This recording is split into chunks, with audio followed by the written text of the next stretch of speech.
there are 8 little scenes or tales that I want to share with you throughout the hour with the intent of relating each one to texts from Pirkei Avot, sage advice. And in fact, that sums up why we study Pirkei Avot, because as the Tanakh and as the rest of the Torah Shebaal Peh, the Talmud, they relate to you and me and to today.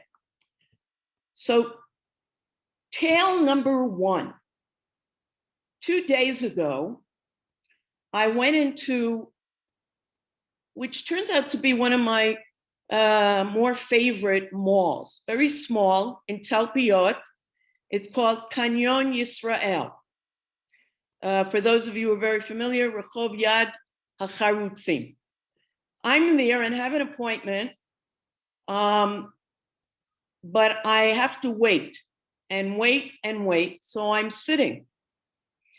And we have now been told 2 days ago, or maybe even the day before, that everyone inside a mall, a store, a closed place must be wearing a mask. It's incredibly uncomfortable in the heat, but what we do for survival. But inside, it was nice and cool. I'm sitting there. Suddenly, a young man who's wearing a mask is running around to all the different stores. Anybody want to take a guess why? He's being a nice guy. He's warning them, and then I see them that 2 police officers are walking around, going in to each of the stores, checking if the owners in particular, there are different levels of fines, but the owners will be fined if they're not following the rules, 10,000 shekel. A person without the mask, I think 1,000. Now, I was pleased to see that. Now, I have a question for you, and I'm going to already share my screen.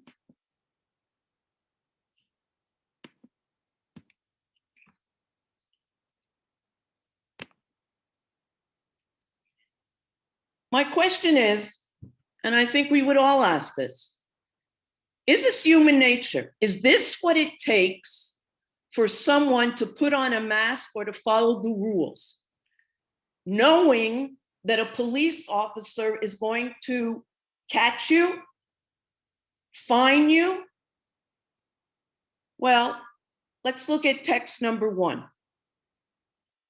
Rabbi Hanina, deputy to the Kohanim, the priests, would say, pray for the integrity of the government, for were it not for the fear of its authority, a man would swallow his neighbor alive. Now remember, this is written in the time of the Romans. And so the rabbis were saying, even an enemy government, be respectful to, because if we don't allow them to be in charge, there will be chaos. Now, this might be reality, but I'd like to believe that anyone who's in this session doesn't need the threat of a fine.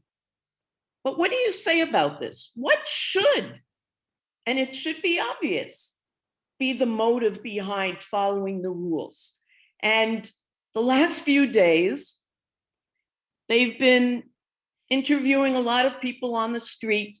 Last night, do you think Ben Gurion should be closed?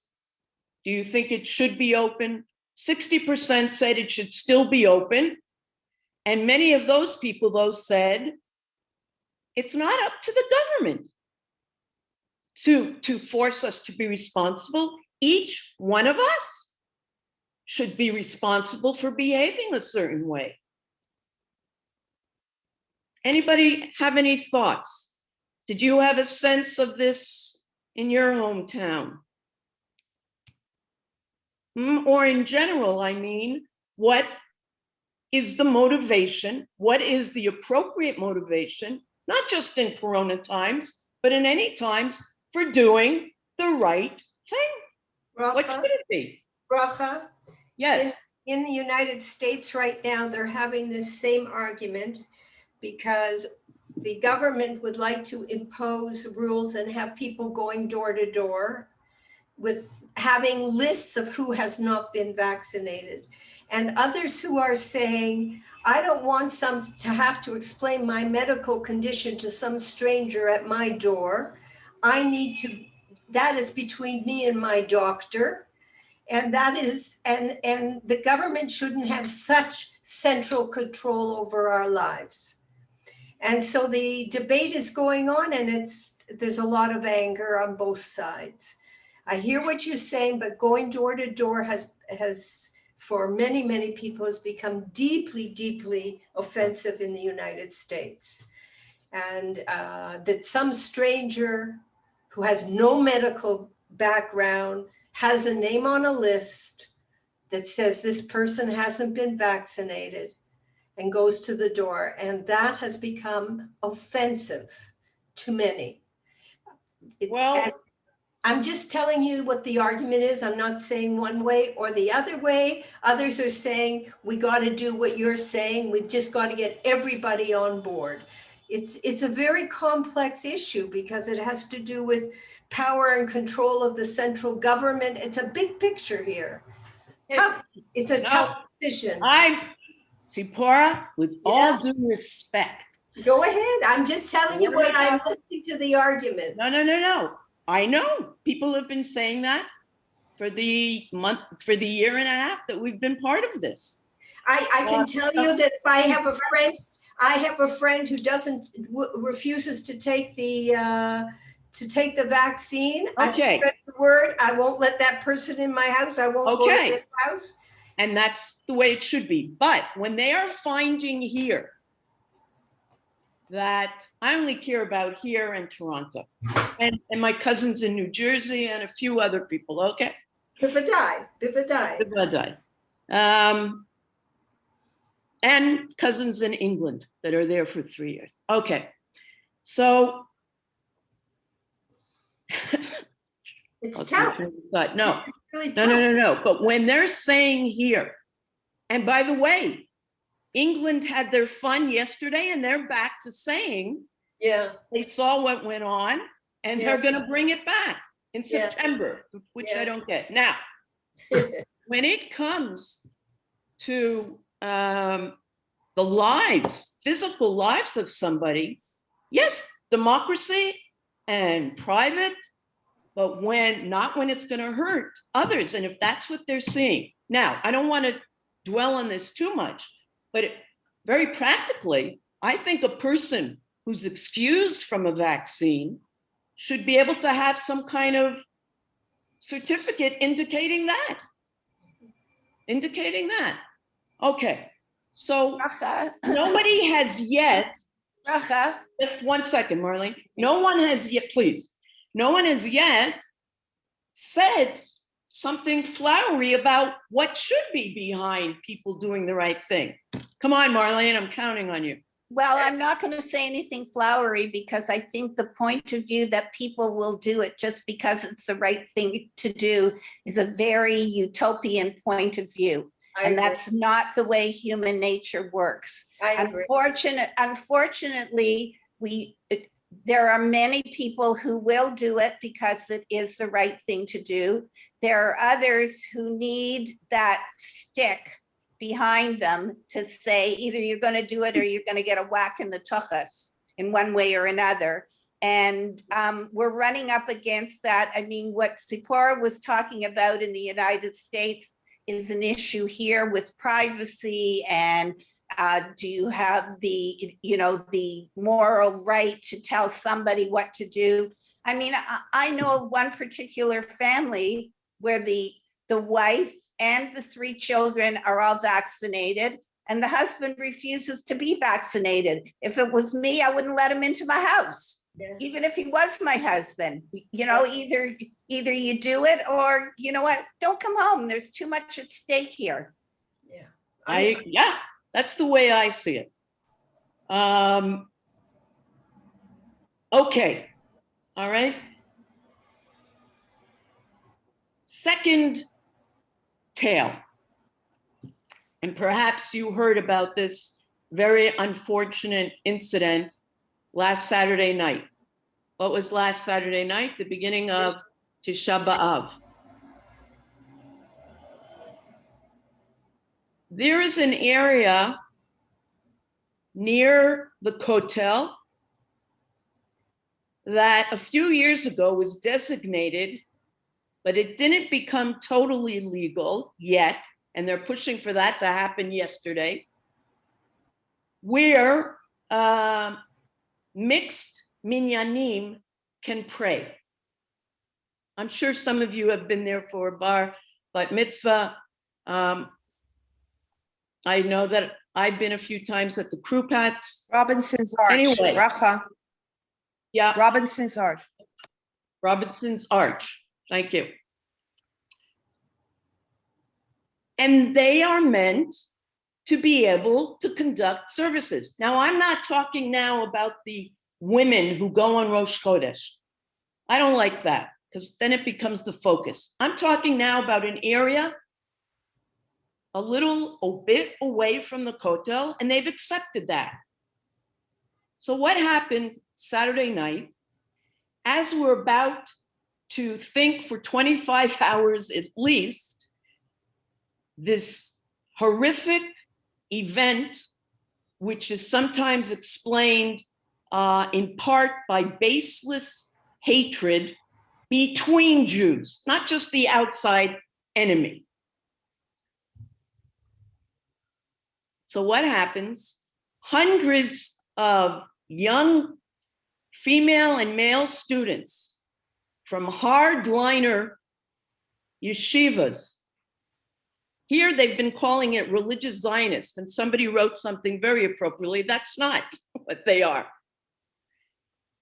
They got there early so they could take up the entire space, put up a mechitza, and started. Horrific. Horrific. Now, looking at text number 2,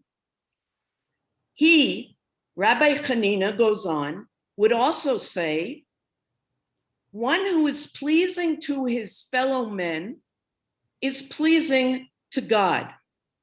But one who is not pleasing to his fellow men is not pleasing to God.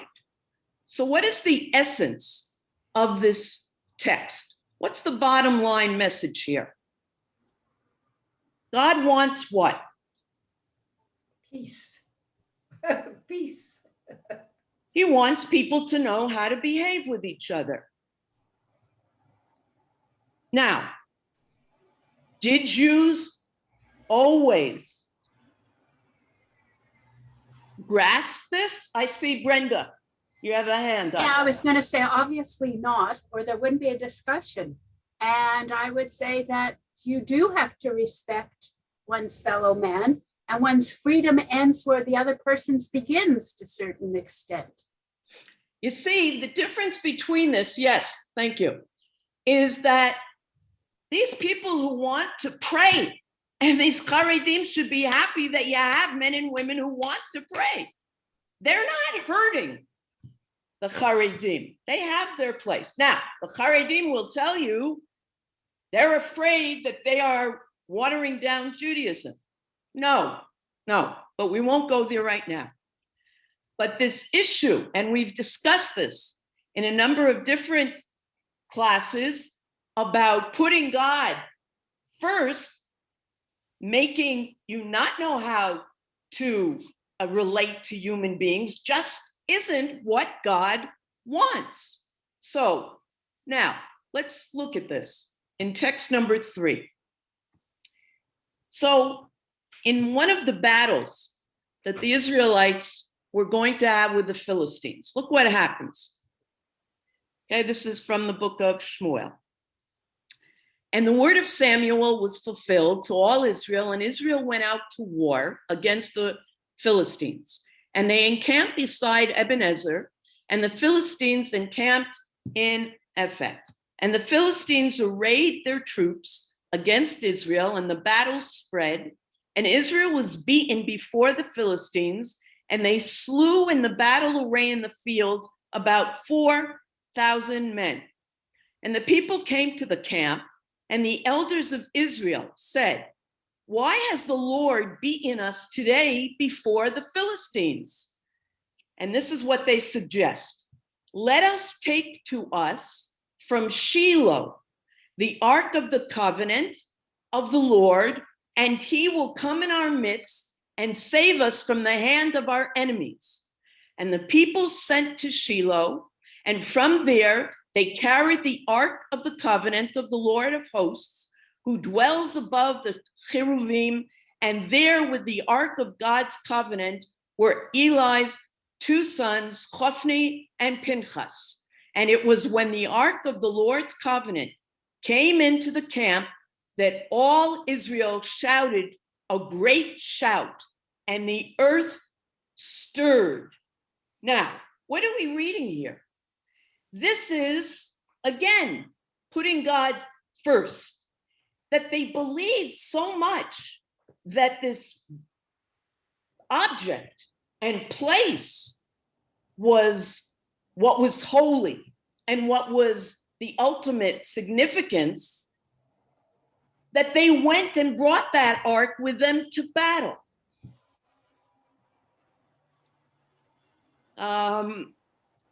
On Sunday, as I needed to pass the time as the day was coming to a close here, fortunately, in Toronto, it was only, I think, 10 o'clock your time. So I chose to be part of Rabbi Grover's class. And those of you who were there, he asked the question, what are we mourning on Tisha B'Av? What are we mourning? And he said, not the Churban, the destruction of that building, but it's more that God left the temple when he saw what was going on, desperate for human beings to take responsibility in initiating bettering society. Now,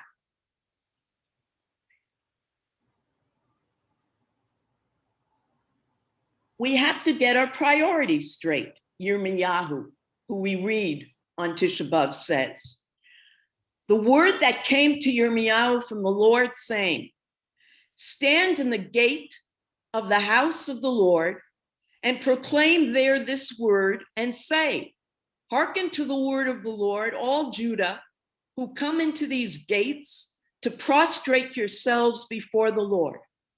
So said the Lord of hosts, the God of Israel, improve your ways and your deeds.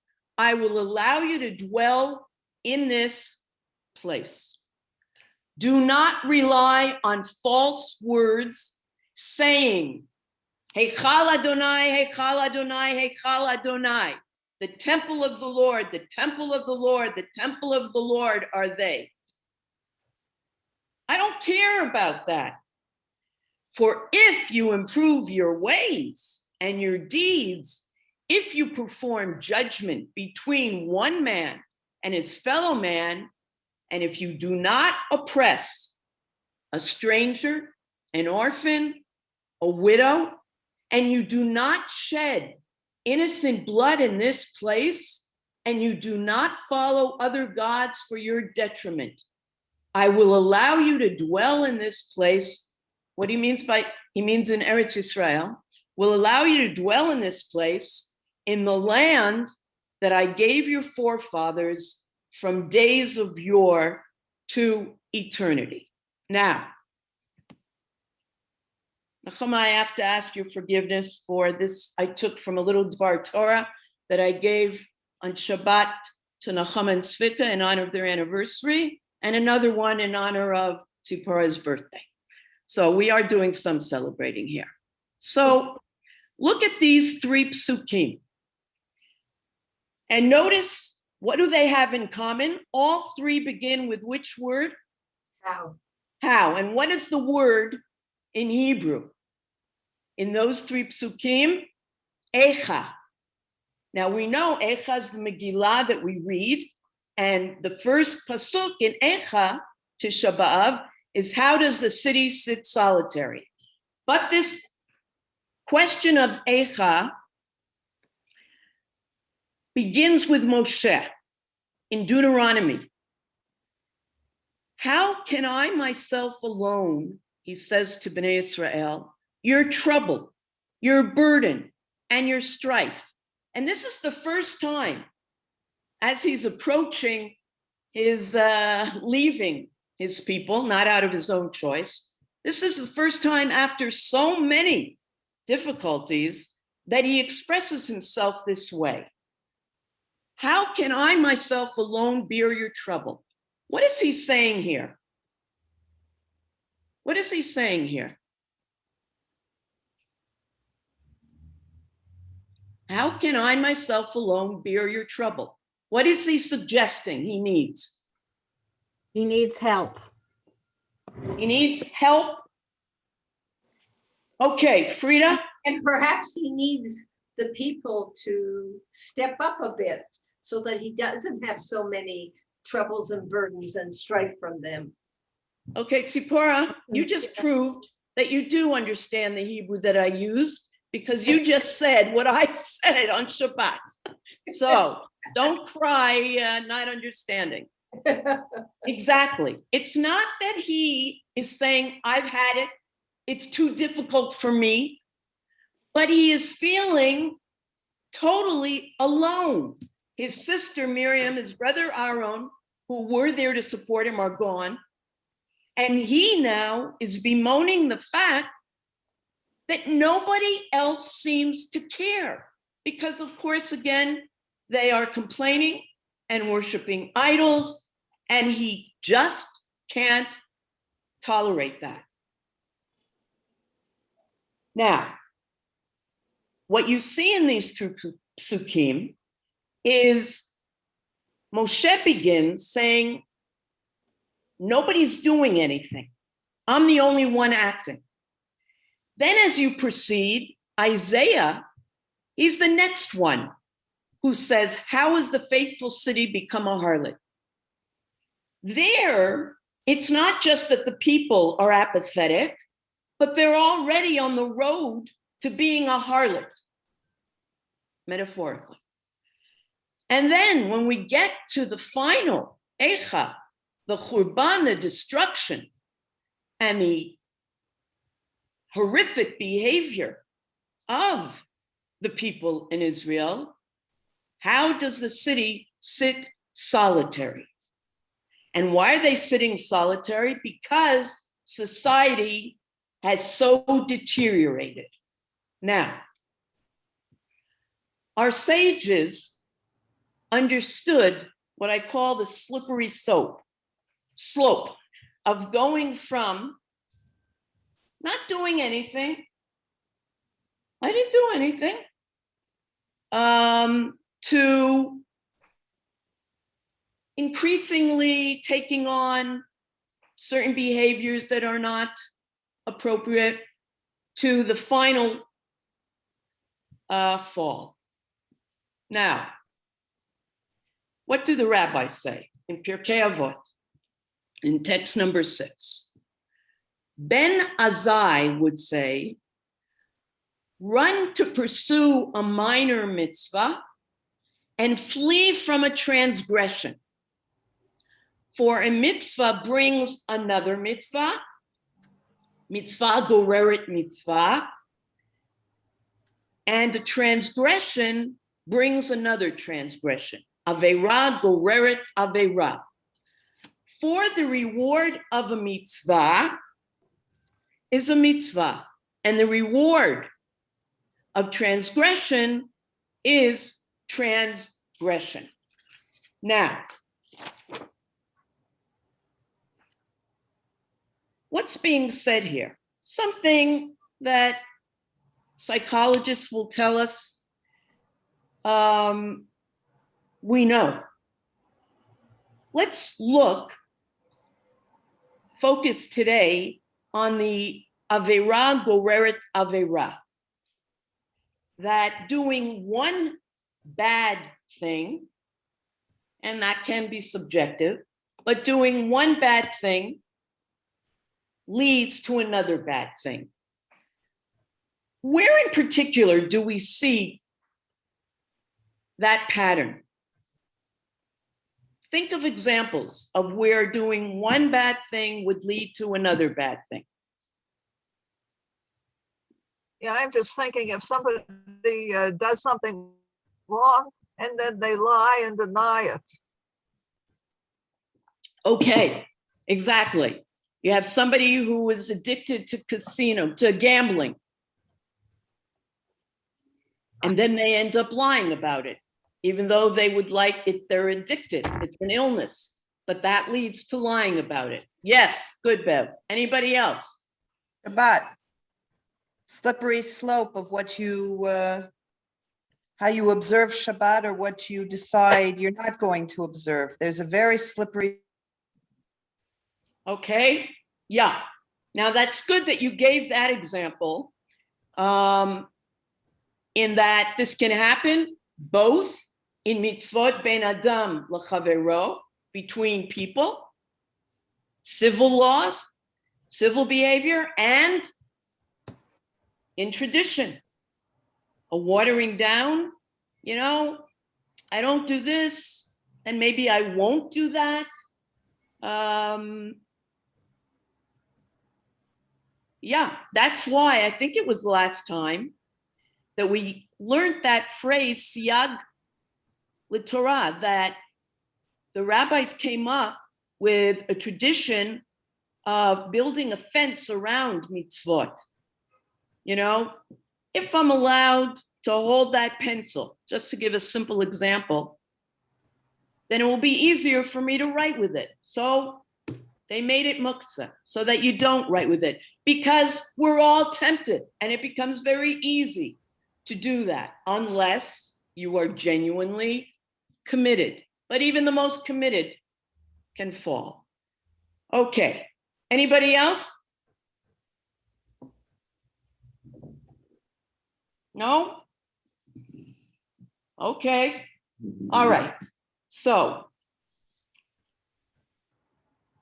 I believe that one of the examples, and we'll discuss this tonight, and has to do with speech, words, and talking.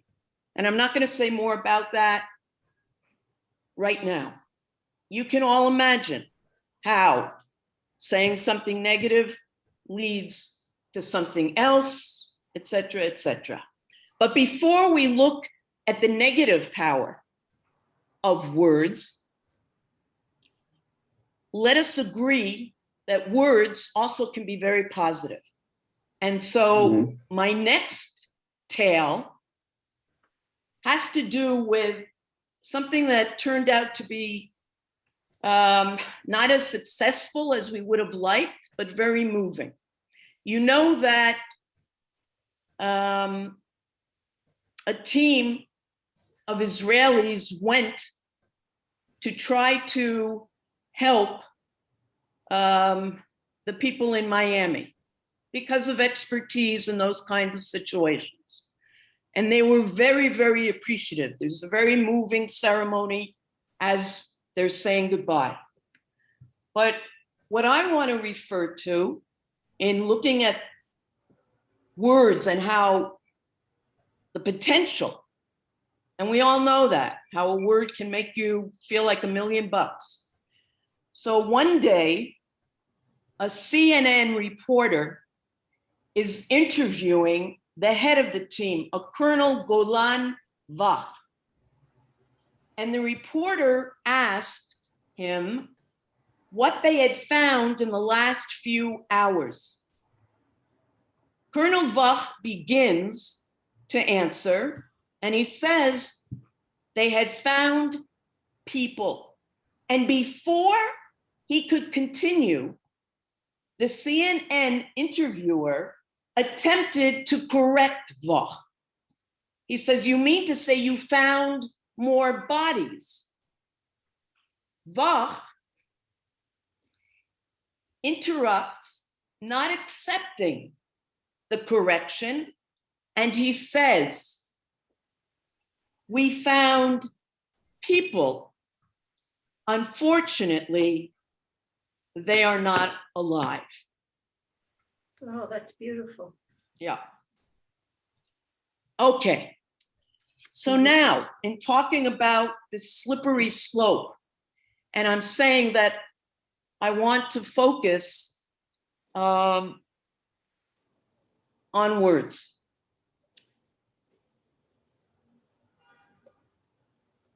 A fellow named Greg Tepper bemoans the insensitivity too often displayed in the use of words. Tepper made Aliyah in 1997, was a lone soldier, a Chayal Boded, and in his 30s, he suffered post-traumatic stress disorder resulting from terror attacks in the Second Intifada. He was in the army for 12 years. He now is described as a rich schizophrenic, which means he experiences thousands of visions and voices daily. Now, he wrote an article the first week of July, provoked by language that he heard, we all heard in the Knesset, in the parliament, in the first week of July. Such things as one Knesset member howling at another that he needed hospitalization. One accused another of paranoia, and another insisted that another one of the members of Knesset is mentally ill. Now I'm going to read to you what Greg Tepper says. We who are suffering from mental illness are in addition victims of the reckless rhetoric of politicians that harm our dignity and self-respect. The politicians, I suspect, have no idea what we, the cholei nefesh, in Hebrew, the mentally ill, face. But they use the terminology as free ammunition causing incredible harm to the innocent. So he's describing how sensitive, and you can imagine, people who hear these words, how they would feel. Now, Tepper then points to what he sees as a subsequent Avera, sin. And he screams out, where are our psychiatrists? What is he hoping, expecting them to do? Why are they not screaming at the politicians to stop as they scream accusations of mental illness at one another? He's bemoaning the silence of the psychiatrists.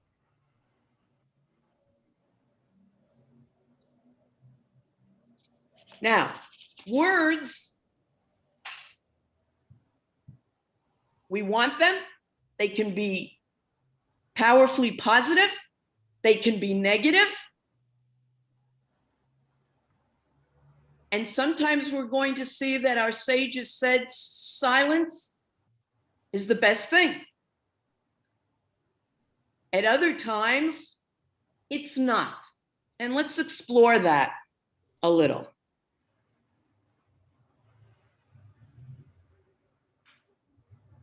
Text 7.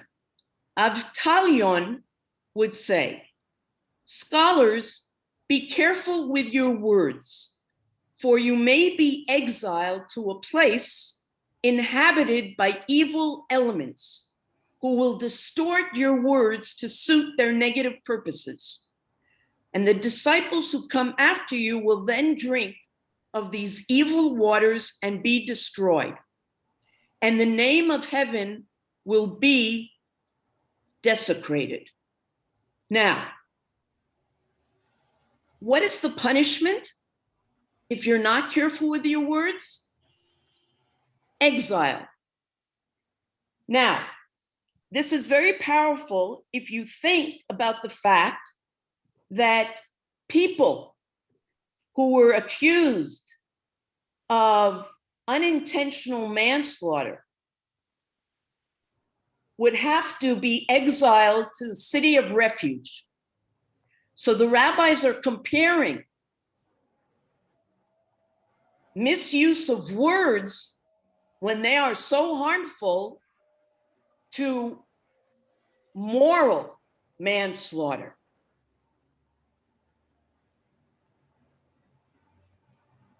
Now, think of times when somebody says something, not even intentionally, but it causes a ripple effect or something that you didn't expect. Can anybody give an anonymous example or a public example?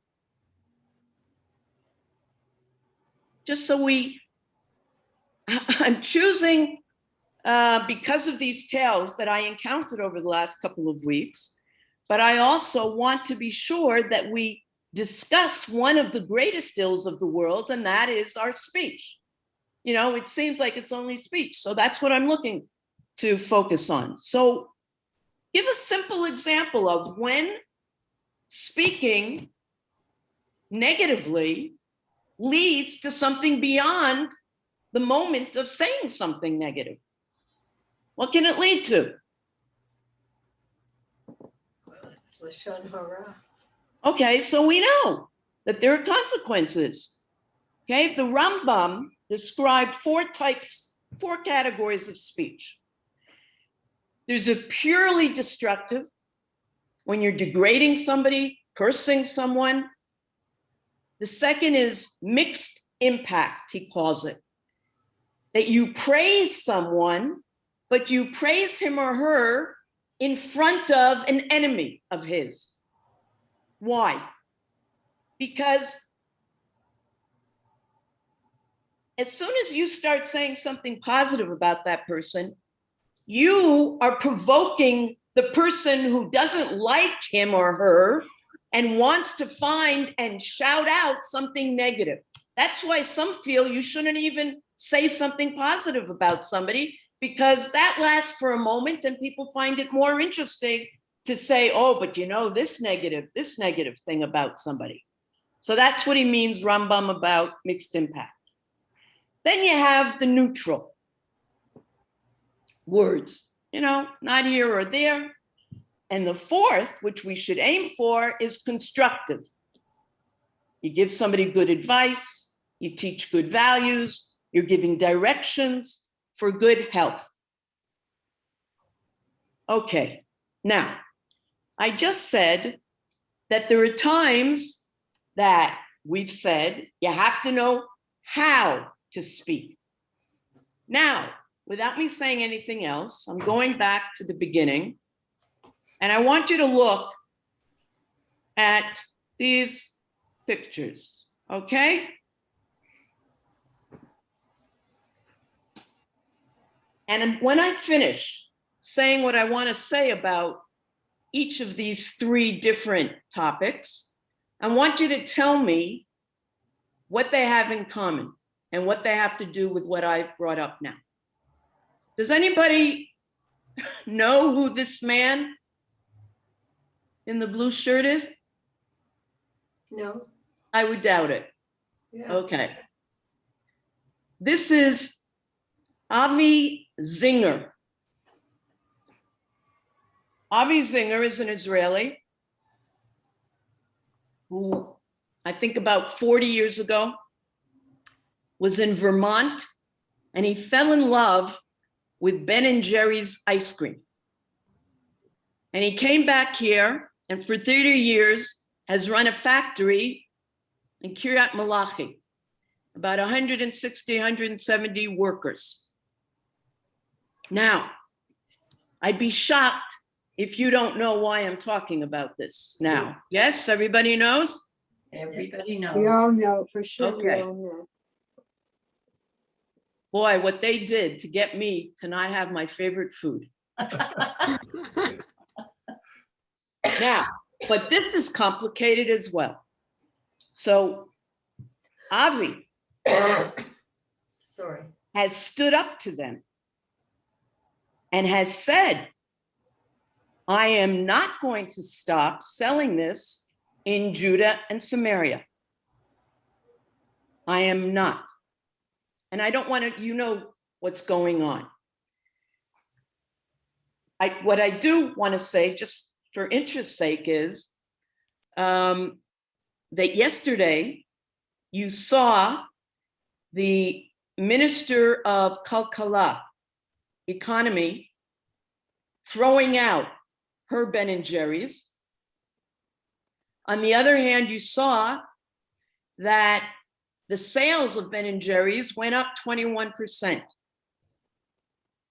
Now, why? Now, she was interviewed, this minister, and she was almost put down. Like, how could you do that? Don't you realize that you are now not supporting Avi, who was standing up for us? And in fact, and you saw, very sad, some of these workers saying they don't know what they'll do in a year and a half if this comes about. Because by not buying the Ben and Jerry's, they're not going to have work. So it becomes complicated. Now, the minister said, no, they know that they have my full support. I was just doing that to make a point. Now, I don't know of anybody except actually one person who was interviewed who is not horrified and sickened by this act on Ben and Jerry's part. But Avi Zinger standing up to this. Okay. What we have next to him are plastic plates. Anybody know why, my fellow Jerusalemites? No? God, it's a good thing I watch the news. Maybe, is it a Unilever's makes, does Unilever make? them? No, we've left Ben and Jerry's Okay, now. okay. We're on to a new topic.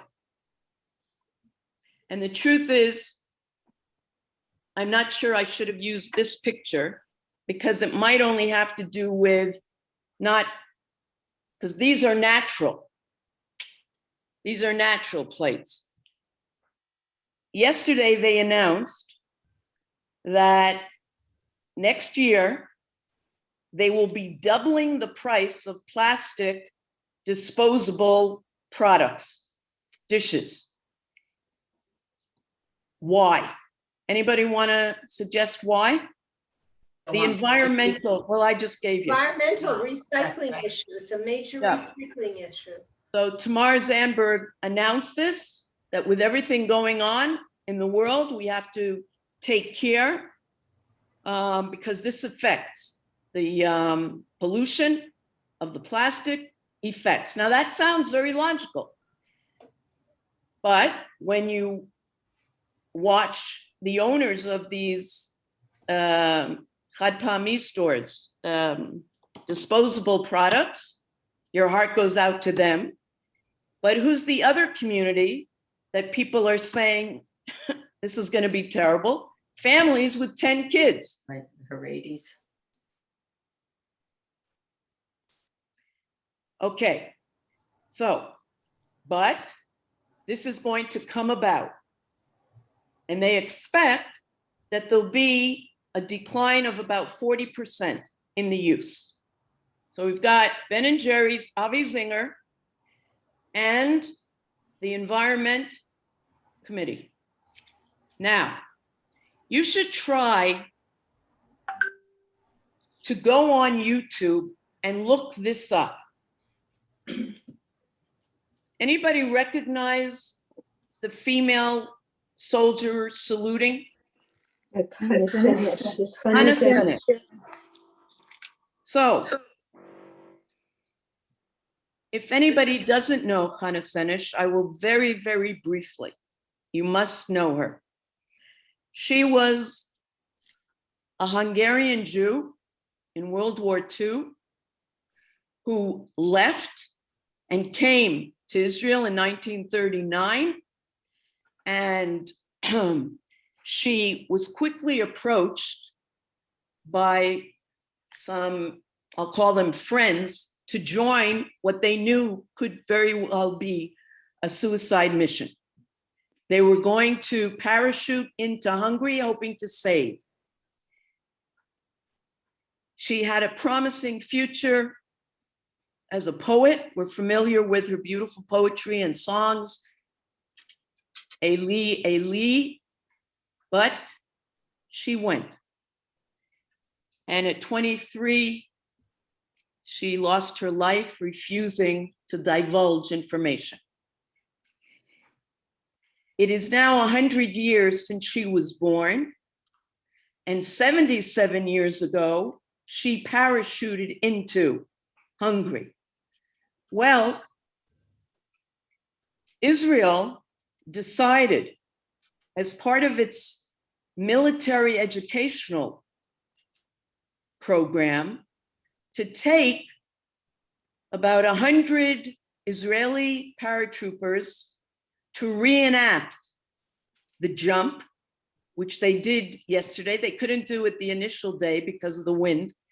They did it yesterday together with some British and some soldiers from Croatia, Hungary, and they jumped in Slovenia.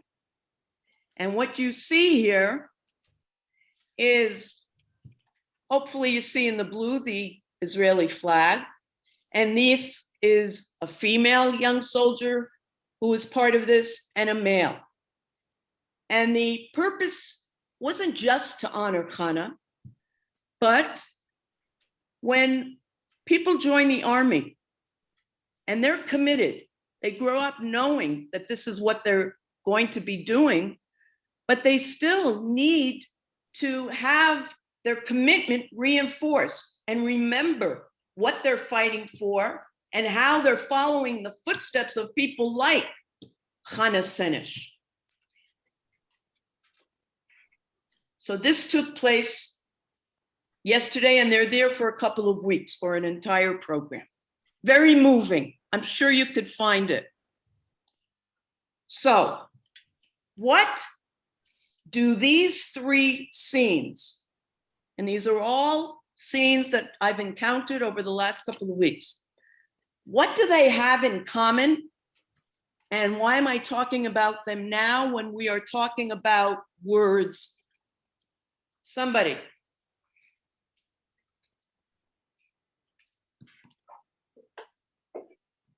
They're all exemplary. They stand for something. So they're all being done in a very positive way. Okay. No, it has to do with memory and not Nitzrachim Hayom. No, Bracha, it's at least he's talking about Hannah Senesh also, no? Yeah. No, they are all exemplary. I Yeah. was hoping, Simone, you were going to add to that. How are they exemplary? And standing up for what is right. Okay. They're Now, positive. I mean, somebody explain what you mean in particular by the phrase standing up.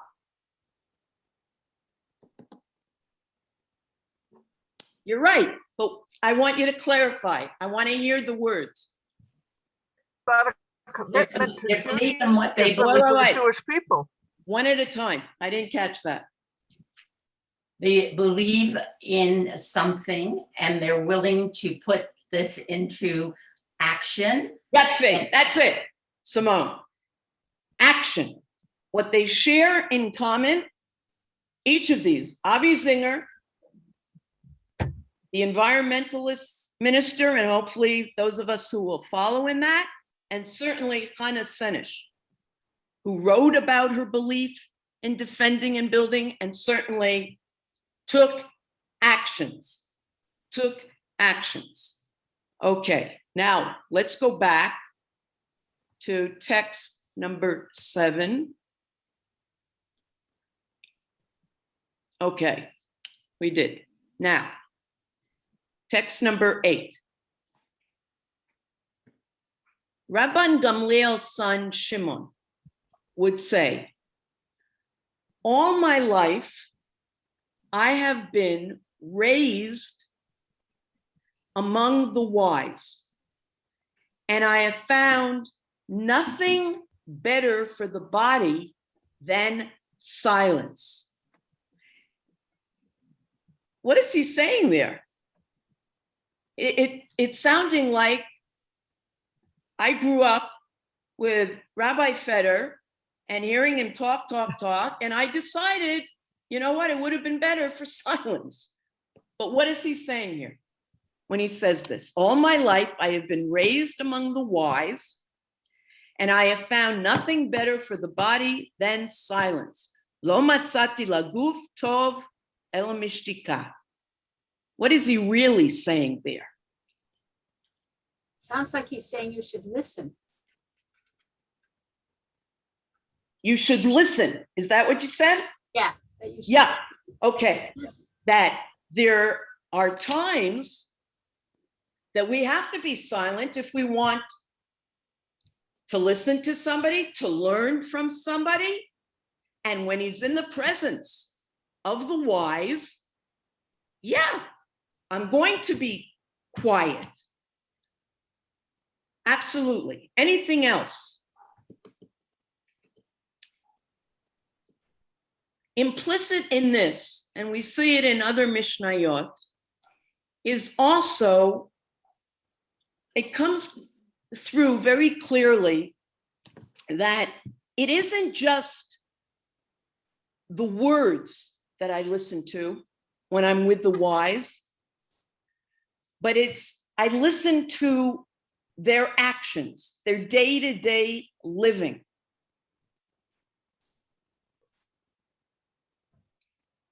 So here we are studying the words of the sages. We are listening to their words, for they are still speaking to us. On the other hand, they tell us not all words are equally correct, and that sometimes it's not enough to just speak, but as Simone said, we have to take actions. I'll never forget going to the principal as a staff person's home on a Shabbat. A very pious man, but I learned more about him from sitting around his Shabbat lunch table and observing him, how he behaved with his wife and his 2 daughters. And that's how we learn.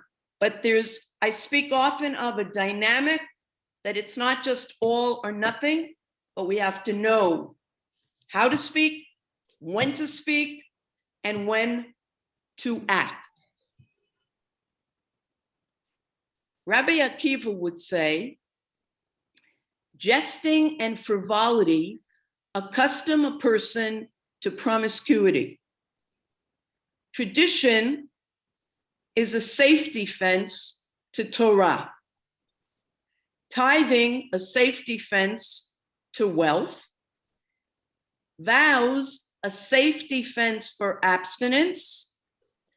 and a safe defense for wisdom is silence. So, again, to make sure that we can glean from the wise, we have to be willing to listen. Now, two things. I remember many, many years ago taking courses at OISE. And there was a professor in the class. I don't know if there were more than 8, maximum 10 people. And we're all adults at OISE. And I loved the discussions, but mostly when the professor spoke, not just for a minute, but went on. Well, at one point in the term, one of the students, supported by a few others, complained and said to him, you know, we think you talk too much. Now, first of all, I found that very embarrassing to do that in front of us all. But the next term, I was so disappointed that he listened to those people and spoke so little, because I have a sense that as long as I am blessed with life, that I should feel that there are people I can learn from. He wasn't monopolizing. They just had this sense that they didn't need to listen anymore. Now, going back to Tisha B'Av.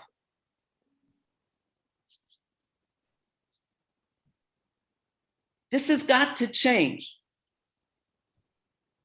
People have a right to feel passionate about their beliefs unless it's going to cause physical harm to somebody or mental harm. But nobody can claim to have the truth. And the respect, the mutual respect has to be. And we have to pray that this government will listen. People are very nervous about it because of the openness to change. The latest, you know that kashrut is under one umbrella chief rabbinate. The minister of religion is questioning that and looking to take the monopoly away from them and have in each municipality a baked in a court of 3 rabbis be in charge. But what people have to understand is this can only be done with the goal of keeping the teachings alive. Now, has anybody been counting how many tales I've told? I said there would be 8. I believe I have only shared 7. Now, I chose not to ask somebody's opinion whether this would be inappropriate, because you know what? We get older and we do what we want to do, as long as it's not harmful. So now you're going to be disappointed but I don't know if this you know. Yesterday, maybe it was done, although I'm sure it was decided before, to balance Ben and Jerry's. But a very, very important event is going to happen for the first time in Israel in December. The Miss Universe pageant is going to be hosted in a lot. Now, the organizers noted that Israel's attractiveness, rich history, vast amount of resorts, and tourist experience were the key factors behind the choice. It's viewed annually by 500 million people, followed in other ways by 1.3 billion people over worldwide 160 countries. Now, the event celebrates not just beauty, because as Pirkei Avot tells us, physical beauty is fleeting. So if that's why you choose to be with somebody, you know, the football champion, that's eventually going to pass. But the character is what stays. So the beauty pageant is celebrating women's empowerment, optimism, tolerance, and a desire for excellence. Now, the new minister of tourism here is a former Russian whose name is Yoel Rozvazov.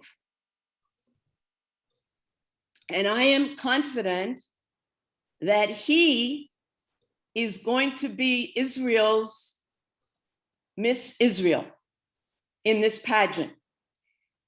Last month, he got a lot of attention in that he was trying to boost tourism. And so he would go to beaches and he would go in with his bathing suit and saying, you don't have to fly anywhere. We've got great places here. And many of the ministers felt terrible when they saw him on TV looking like this. A well-built man. So they felt embarrassed that when they go home, they don't look like that. So I thought I would end on a light note, though I'm surprised I'm not hearing too many people laughing, or maybe you're not you're muted. Okay. So you decide what you're going to do with Ben and Jerry's. I know a whole chain in New York is not going to be selling them. Bracha, it's more than Ben and Jerry's. Unilever Yes. owns Ben and Jerry's, and you have to boycott the Unilever products too. Somebody sent me a list, So quite extensive. send that, because you're getting different versions here saying that it's Ben and Jerry's is independent of them. No, And that no, they, no, I got I'll something send you the yesterday. list. No, it's Yeah, Unilever. yeah, there's a list of Unilever. I'd like to see that list, Merle. I'll Okay, send it to you too. Would I? How do I say it? I don't know how, I can send it and then you'll forward it to others, but I can, Yeah. somebody sent it to me last night. I'll send it right now. Great. To as many as I don't want it if it's going to tell me something else I like that I can't. Yep, Magnum. Really? Yep, That's an That's on it. Israeli ice cream, no? I'm sending you the list. Yeah, okay. and I'll Thanks so send it. much. And I'm looking at Belle and Isaac. Are you still planning? No, I sent you a note, Bracha. I Oh. told Bell earlier. They had to cancel. All right, because I talked to you, I think 3 days ago. Yeah. Oh, well, I'm disappointed. I'm disappointed. yeah, Yeah. We're all okay, disappointed. yeah. Oh, well. Chaval. Okay. All right. Anybody else have something to share? Now, Red Rose, Hellman's, Grayer's Ice Cream, they're all on this list. Magnum's on Hellmann's? this list. Oh, Sorry, what? there's something else I needed to share with you. Yesterday, I had a family from Toronto come to me for lunch. I taught their 3 children, and the father, for years, has been working for Israel Tourism in Toronto, and he's very close with the consulate there. And he said that they have been going crazy with Torontonians calling, wanting to make appointments about not just what the French are doing, about moving here. Anybody on that list? Oh, I was fascinated by that. Too old. That's Yep. what, Oh, Yeah. Anyway, okay, thank you, Bracha. stay well.